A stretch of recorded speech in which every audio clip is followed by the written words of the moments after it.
Hello, we're going to replace all the rubber hoses on this Honda Accord in this video. This large undercover has to come off for part of this job. And this is the reason why.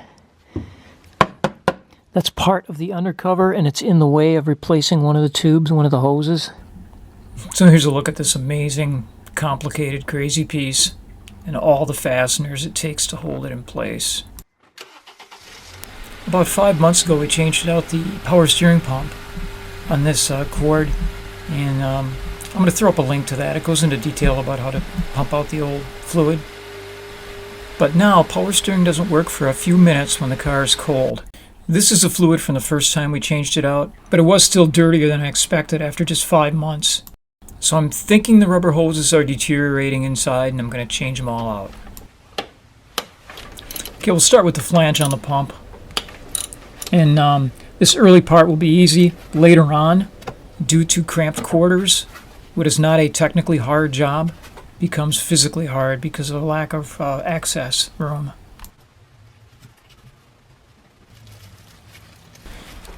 During the process, cover up any open orifices or end of tubing. You don't want any contamination getting in here.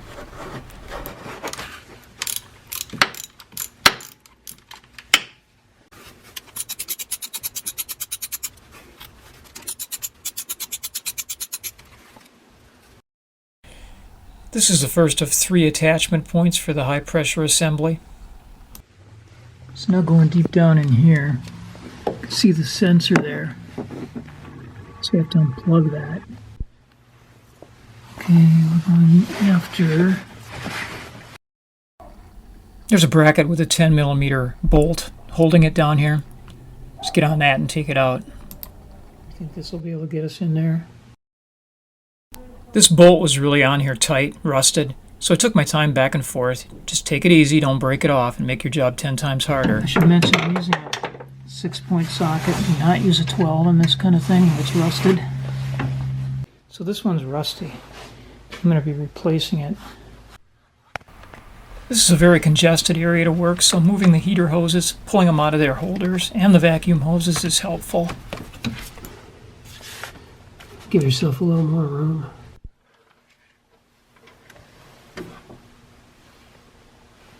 I'm going to move some of these vacuum hoses out of the way. Let's get out here. And this one right here. We're removing the low pressure fitting at the steering gear first because it's in the way of the high pressure one. This is a 17mm crow's foot with a 3/8" ratchet. I found I couldn't simply turn it off, so I'm going to give it a few taps with a hammer gently to get it started.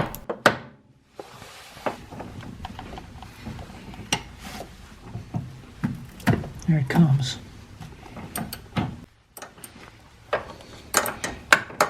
Kind of a small turning radius down here. Millimeter of the way. So this is actually an 18, which is a size too big, but it slips off. 17 just is annoying how it sticks on there. Let's see once here. Yeah, it's off. It's off, but we got to take some of the hold downs out now. It's 10mm hex head holding this in here, whether you want to call it a bolt or a screw. This one actually is coming off rather easily. Okay, we have that one off. And here's another 10mm on the low pressure line.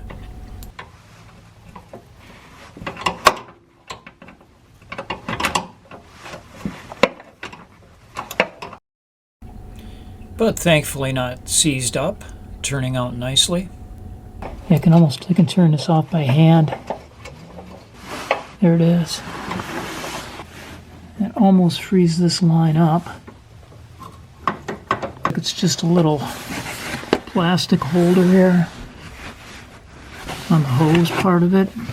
Okay, so I think we might have broken this, but trying to pry it off, but I think it's going to be reusable. But now we can kind of pull this back.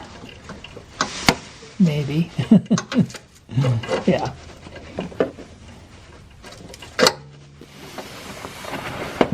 Let's see here, pulling this back. We just have to back it off enough that we can get that high pressure fitting off the steering gear. What we're going to do is tap on the wrench right down on the nut itself to hopefully get it going. Yeah, those heater hoses are a real menace here. If I was going to do this job again, I might just take those out.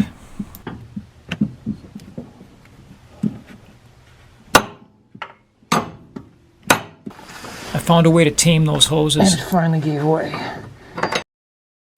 And with those hoses moved now, you can see it.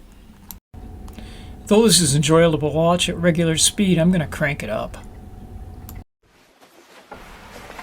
The only way to do this job is to climb on top of the engine. Put some cardboard on top of there, maybe a blanket. And there it is. So I purposely left this last bracket in as I took out the fitting because I didn't want it twisting on me as I was turning it if it was corroded.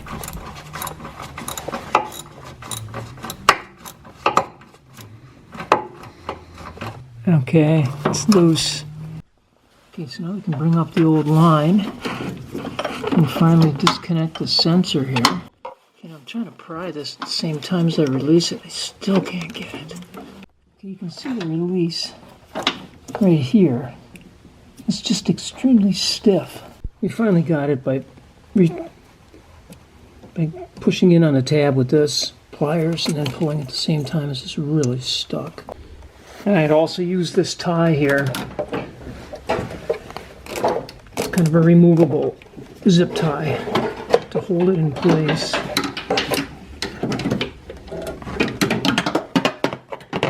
Okay, looking it over, looks like we've got the right part. So let's transfer an O-ring here and transfer the little hold downs, that type and that type. And of course, that pressure sensor has to be installed on the new line. Now these are pretty simple, provided they don't break apart. I'd put them on now rather than when you're down there, hunched over in the car. This type here doesn't break. It's rusty.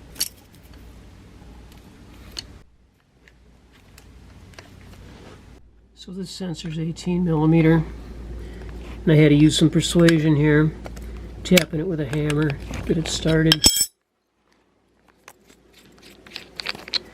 And here's where the other O-ring is. So we'll change out the O-ring, the little green one.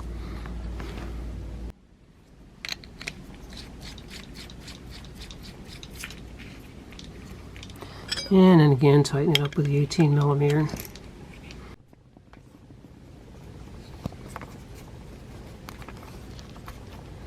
Put a little power steering fluid on there when you install it. Protective cap, and I like to put a little wrap around the threaded end as well. Before we install that high pressure line, we're going to disconnect this low pressure return line. And we're going to do it from down below because it's easier access. I'll show you. So now let's do the wheel well. It is right there. We just need a small wrench to pull it out. Okay, so that is 10 millimeter. And of course it's badly rusted. Okay, we're going to cut the springs on here.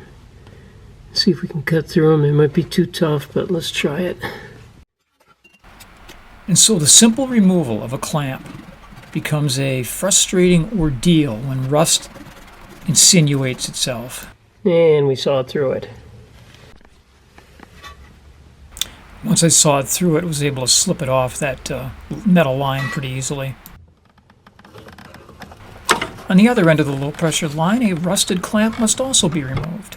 We're going to get out our tin snips and cut that rubber hose off right as near as we can to the clamp, and then take it inside and cut it off.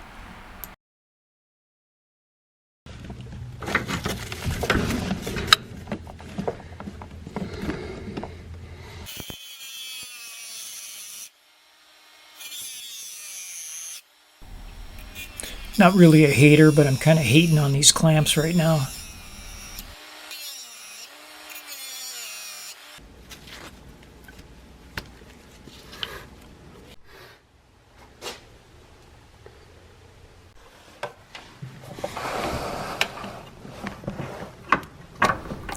That larger bracket needs to be pulled off the original hose and put on the new one.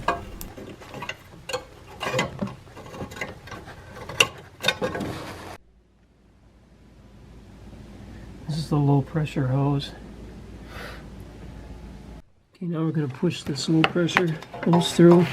I've taped the end of it. Keep it clean as it goes through there.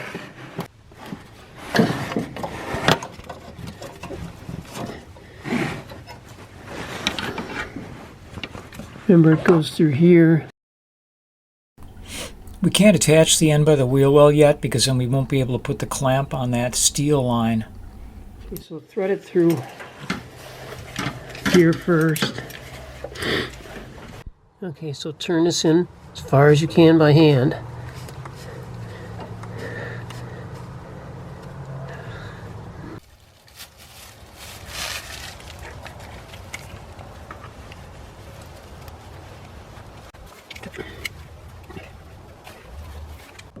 Always get as many of those early threads started as you can before you use a tool. It'll keep you out of a lot of trouble with damaging threads.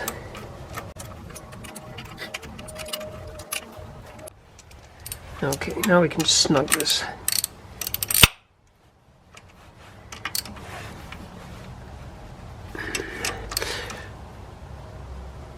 Just tight enough. Now there's 3 attachment points for the line. First one is up here, then there's one down there,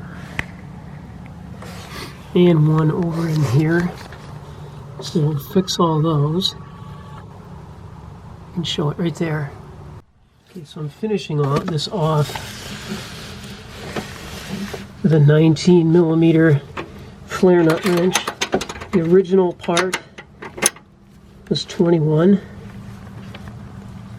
And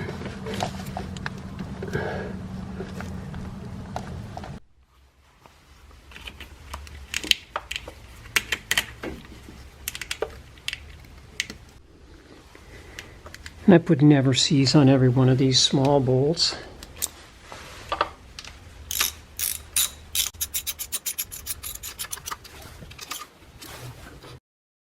If you need to replace one of these, they're 6mm by 1. I put the wrong bracket in here earlier.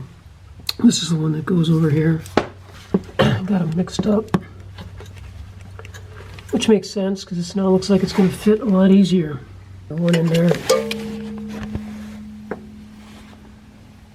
And on that hose, that's where that larger bracket goes. So we're going to be attaching this to the hose, to the longer low pressure hose with a clamp. Pull it through that little tunnel there and then slide the tubing onto the hose. Okay, you don't want to put a big twist in the rubber line, so make sure your orientation is correct. Like we've got this off now. Okay, it looks like we've got it twisted back to where it should be. So it fits in here on this end and the other end as well. Okay, I'm going to make sure this one is good and tight. This clamp. To make sure, because it's in a bad spot to try to fix. We put a little never seize on there. Again, you want to turn this in as far as possible by hand. Okay, now I've got it almost all the way by hand. So now for the final tightening.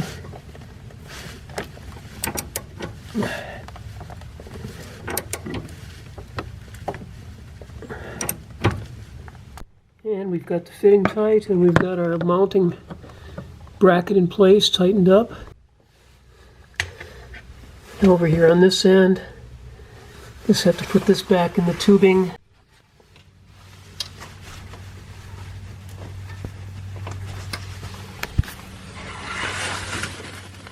Okay, and we'll tighten that one up. So by removing a handful of panel fasteners, we can move this wheel well cover temporarily out of the way. Now we can get at this, and I'm going to attempt to cut that off. It's in such an awkward spot in this little piece of hose.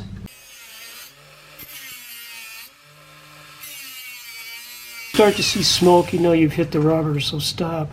So now we should be able to just work it off.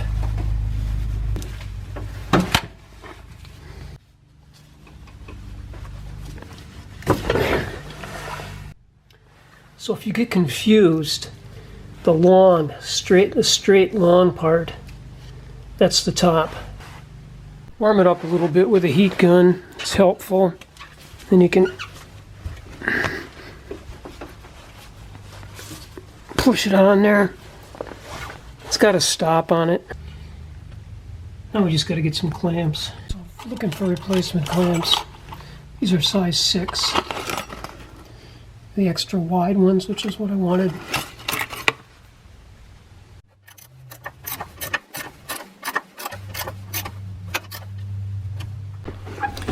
You'll notice that crankshaft cover still needs to be put on. That's part of the lower cover.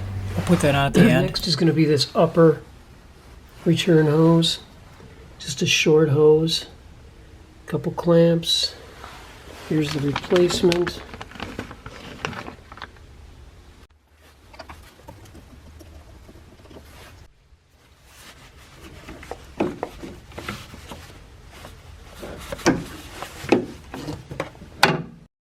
From the steel line up to the reservoir.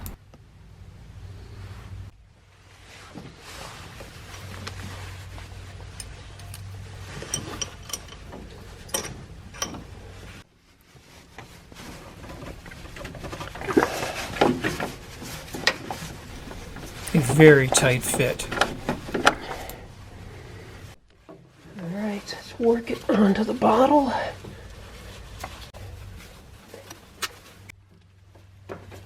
Okay, good and tight.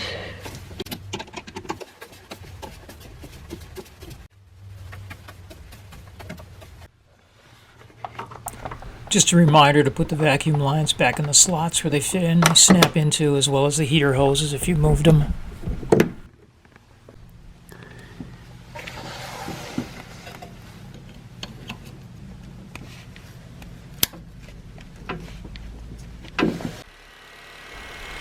Bleeding is very important, and you might want to look at some videos on that to check the various procedures for it.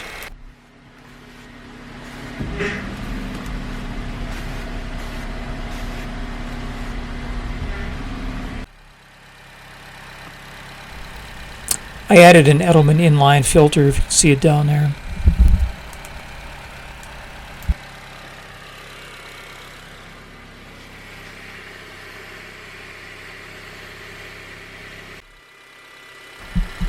Okay, we're leak free, and it is working. So thanks for watching, and please subscribe.